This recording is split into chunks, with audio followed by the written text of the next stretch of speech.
All right, this is my first video doing this. So here's the story. I am a longtime collector since the 70s and have bought tons of stuff, sold tons of stuff, and came to a point about 3 years ago where I just didn't really want to hold on to a bunch of stuff. And so I sold everything, like when things were really popping with the pandemic.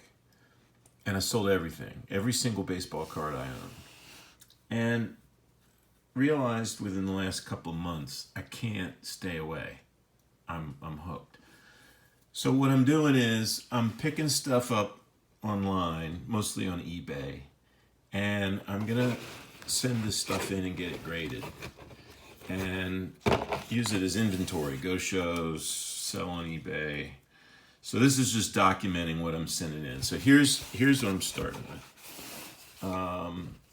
This is a 1948 Bowman Ralph Kiner. Nice card. I'm hoping it gets like a 3 or a 4. There's a crease in it up here, and corner wear.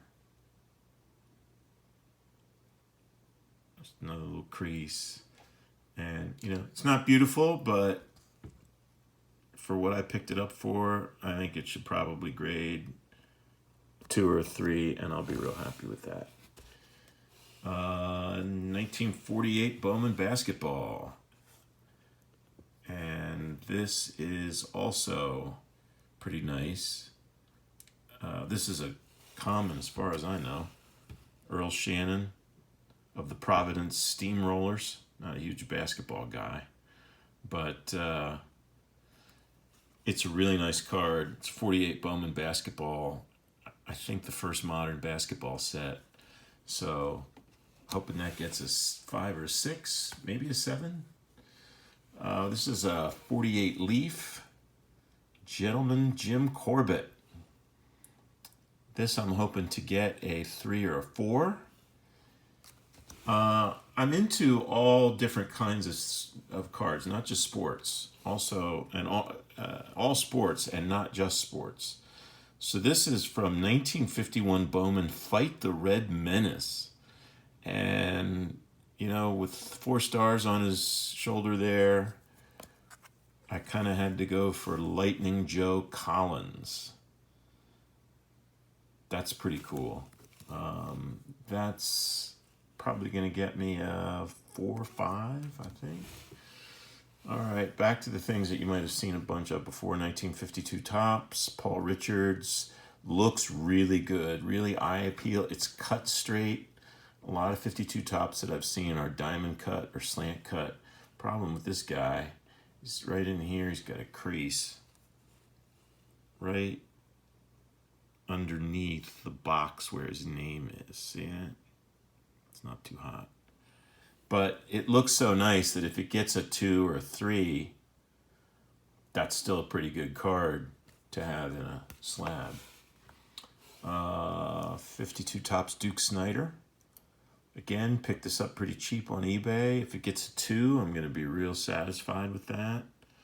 No creases that I saw. Off center, corner wear. I mean, you could call this one maybe a crease down here. I think that's more like a ding. Little dent in the card right there. Rough corners, but again, nice eye appeal on that card. Color's really good. Back is nice and clean. So if that shows up as a 2, pretty happy with that. Non-sports set that I love, 1952 Topps Look and See. I think there's only one sports person in this set.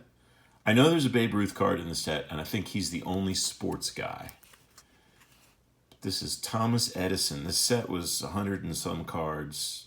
Less, I think around 150 cards. 140 some maybe. And like all kinds of cool historic figures. This one's really clean. No creases. I think this might get a 6, maybe. Something like that. George Goethals. I believe is the pronunciation. Don't know. I'm going to send this one in just because it's really sharp. Look at the corners on that. Centering left to right is okay. It's a little bit of a diamond cut. Top to bottom, obviously, it's off. And his claim to fame, of course, but was building a canal from the Atlantic to the Pacific. The greatest engineering job in the world. So that's that one. And then I believe this is Michelangelo's rookie card. I'm kidding. Because Michelangelo was very, very old. Very, very dead, actually, in 1952. This one's probably a 4 or 5. There's no creases, but the corners are all rough. But again, this is one that I just think is cool, so in it goes. By the way, I'm not sending these in directly. I'm sending these all through Got Baseball Cards, who did some stuff for me during the pandemic and handled everything really great. They're not sponsoring this video, and I'm not getting any discounts or anything. I'm just mentioning them because that's what I'm doing. And my experience with them was good. 1953 Topps Monty Irvin. Off center left to right. Corners a little rough. I don't see any creases. Back is centered decently and very clean. So looking for a 3, maybe get a 4 on this VGX, and that would be pretty cool. All right, this is going to make people laugh, I hope. 1953 Bowman. We'll start here, actually. Television and radio stars of the National Broadcasting Company. Key card in this set is Bob Hope. It's not Bob Hope's rookie card, though. He had a card in 1952 Bowman, television and radio stars. This is Bill Conrad, who became later on a very famous TV guy, big detective guy. And the name of the show escapes me right now. I don't remember what it was, but anyway, real clean card. Oh, he currently lives in Hollywood. He builds model ships, and he's married, it says right here. Pretty cool. Real sharp. I'm hoping the centering does not kill a 7 possibility on this. That's what I'm hoping for there. All right, that set. This guy you've never heard of, I'm sure. I've never heard of him. But this is the last card in the set, number 96. It's got this little like pock mark here, like little thing in the cardboard, but you can't see it on the front. And Dan Gibson, I have no idea who that is, what he did. I mean, it says what he did on a card, but I've never seen any of that stuff. It's off center, but again, hoping that a 7 comes out of there. Being the last card in the set, I imagine all the millions of people that are building complete sets, PSA graded, of television and radio stars of the National Broadcasting Company will be clamoring for that card. 54-5 Topps Hockey Harry Howell. This is card number 3 in the set. The back has that diamond cut. See, that's not. It's this. This is supposed to be straight, and this is supposed to be straight. But the front, it doesn't look like that. Like the distance between, maybe a little bit, but it looks square on the front. Like this looks pretty good. There's no creases. Corners aren't bad. The corners and the blue field and the red edges are, as best I can tell, neither dinged up badly or marked up like with a marker. And these corners are pretty good. Oh, you know what? I'm just seeing, I didn't even see this right here. Look at this. There's a crease right there. I didn't see it when I bought the card, and I didn't see it when I put it in the card saver. Wow, I wonder. So that's probably not going to do any more than a 2 or a 3. I think I'm still going to send it and just see what happens. I was really hoping for like a 5 on this, but that's not going to happen. I'm still going to send it and just see what happens. All right, this is a 55 Topps Joe Coleman, and you might think, who cares? This is card number 162, so it's a high number.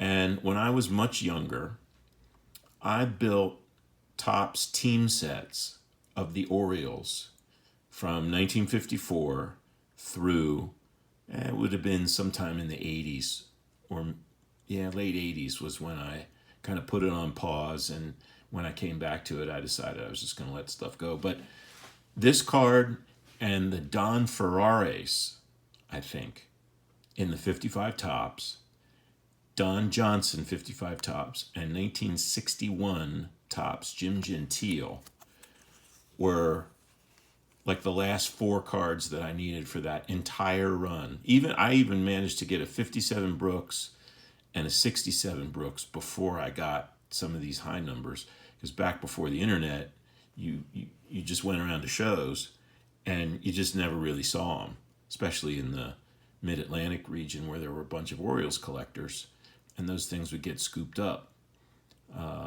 Everybody wanted to sell you, at that time, $100 or $150 Brooks Robinson card, but a $3 to $5 1955 high number, people didn't really make a big deal about bringing them to shows and stuff. I picked this up real cheap on eBay just because it's a card I have a history with, and there's some coloring issues at the top of the card here. But this is one, if I get a 4 on it, and I can probably sell it, make it worth my while to get it graded, and in the meantime I'll have a cool card to hang on to. 56 Topps football. I'm not a big football guy, but I love the 56 Topps set as much as I love the 56 Topps baseball set. That's like my all-time favorite vintage set, 56 Topps baseball. Coloring on these is also really cool with the solid colored background. And this one is like super clean. Like it's so clean, I'm afraid it's going to come back that it's been trimmed. Although it measures up really nicely. There's a little bit of an issue on the edge right here. But it's really super clean. It's cut straight. The back is nice. And so I'm hoping for a 7 on this. And if I pull an 8, that's going to be really, really cool. This one, next card, came with it. Bought them from the same person at the same time. And same situation. 56 Topps football, LA Rams team card. And look at the corners on that. Like, if it's not trimmed, it's going to be really hard to see that's not an 8. Backs off center really badly, so maybe that will influence that. All right, here's a couple from another non-sports set that I think is really cool. 1957 Topps Hit Stars. For some reason, I guess because he was a huge superstar and he had just passed at the time, he has like 5 cards in this set, I think. I don't remember for sure, but 37 movie and TV stars. But seriously, he had like 5 cards in that set. Here, this is maybe my favorite card in this whole submission. Same set. Lady Jerry Lewis. I love Jerry Lewis. I understand from what I've read, he wasn't the nicest fella in real life, but God, he was funny. And he hung with Dean Martin. He was in the Rat Pack. It's fantastic. The Jerry Lewis rookie card. Always dug these 1960 Fleer sets. This is a pretty nice Ted Williams that I'm thinking might bring me a 6 or maybe a 7. Would be really awesome. Real clean, no creases. Clean back, centered well.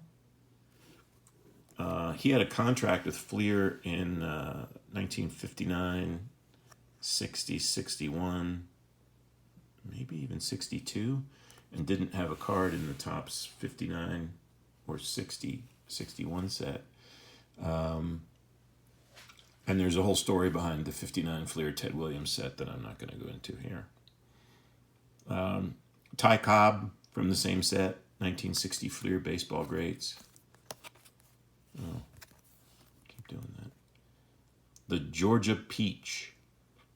And I've been reading recently that he apparently is not the jerk that people made him out to be, that a lot of the work, biographical work that people did, one guy in particular, that defined him as the really bad guy that people think he is, was fake.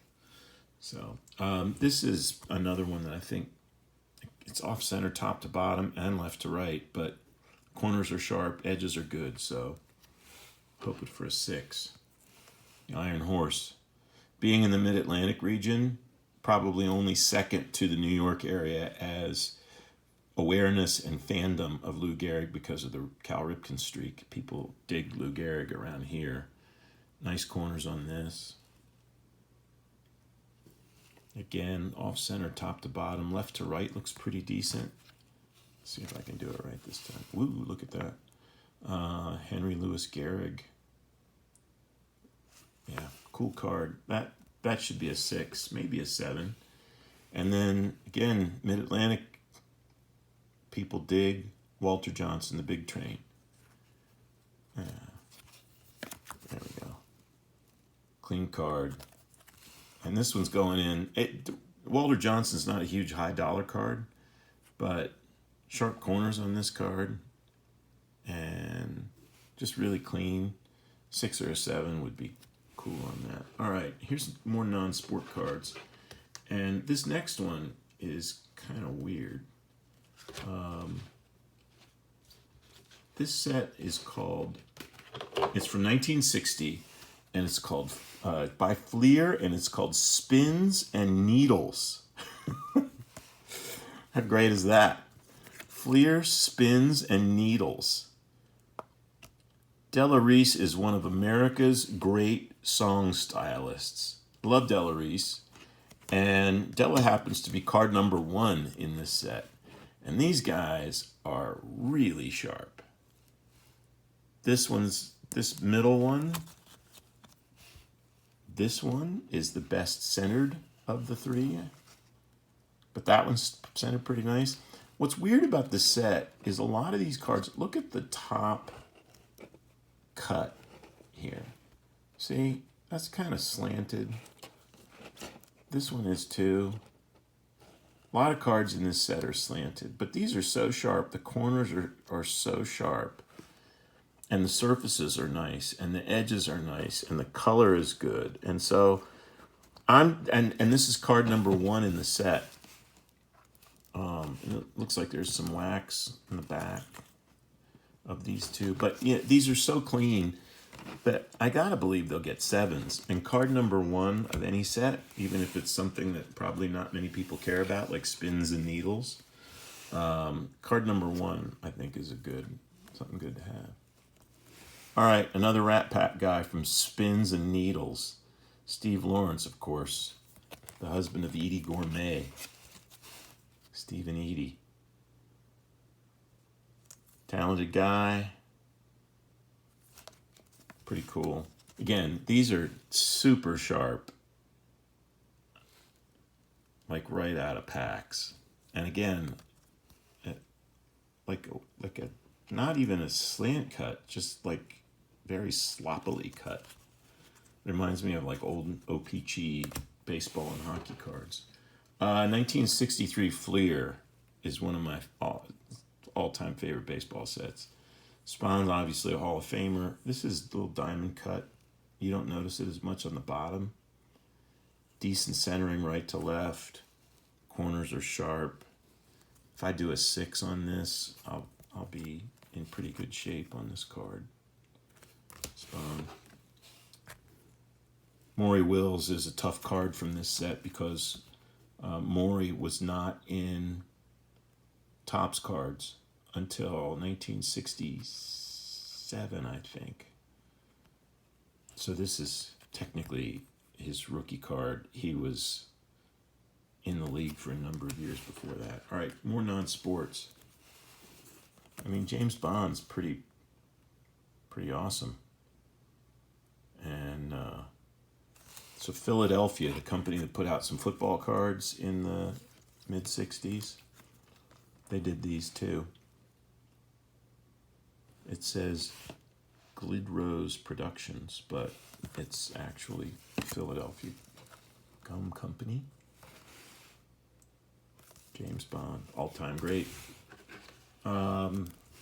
76 and 77 Nolan Ryan. I think these pretty much speak for themselves. The 76 obviously off center top to bottom, but corners are sharp, and I didn't pay much for that card at all. The 77, so this is right in the prime time of when I was collecting as a kid, and we actually, starting in 1977, my mom, for some reason that in hindsight was pretty awesome, decided instead of buying us a ton of wax packs all throughout the year, she discovered vending boxes somehow. And so my brother and I would get each 2 vending boxes, 1,000 vending box cards, as soon as the cards came out. And so and then of course we bought packs throughout the year too, because we were just absolutely degenerates for collecting cards. But this card, not slant cut or diamond cut, and centered decent, is like ridiculously difficult. And this one is pretty nice, centered pretty well all the way around. Like a 7 on this card is really accomplishing something. And I think this one will do it. We shall see. All right, as I said, Mid-Atlantic guy, Orioles fan growing up. This was the prime of my collecting years as a kid. Boom, 2 of these. This one is probably a 5, 6. Not terrible. Again, saw these coming out of vending. One that's centered like this first one is pretty rare. This one's a little off center, left to right. The corners are sharper. But again, for what I'm in these, if this one comes back a 6 and the other one comes back a 5, centered nicely, be real happy with that. Molitor Trammel. The corners are sharp on this one. What's really common with these is, for some reason, they smeared these, and they're not uniform. Like if you look at 10 Molitor Trammel rookies, here along the rookie shortstop's writing, this red line and the yellow box, and sometimes even the black printing, it's smeared. And I guess maybe they like moved them around against other sheets when the sheets were still wet. Who knows? But it's really, if you look on eBay or any place else where you can look at this card, like 10 or 15 of them, one right after the other, you'll see it. And this one is pretty clean. Pretty clean. No creases. Centering's okay. A little bit thinner here than over here, but 60-40 is probably still good enough to get me a 7. And a 7 on this card is doing something. That's a winner. I mentioned earlier I'm not that into basketball, but I lived in LA in the late 80s, early 90s, and Magic was everything. This card, I didn't notice till I bought it, is just very slightly diamond cut. It's another eBay card. And, it's a little wider here than here. It's a little wider here than here. But it's really sharp. And I hope I get like a 7. I hope I don't get an 8 OC, because that's, from what I see from doing research online, value-wise, that's like death. The qualified grades just are dead. So that's Magic. Okay, big hockey guy right behind baseball. I would say my enthusiasm for cards is baseball 1 and hockey 2 and then non-sport 3, as you can tell by all my geek non-sport ones. This is a 88-89 Brett Hull rookie card. I've seen a million of these. I've seen about 250,000 fake ones. This one is not fake, so I'm happy about that.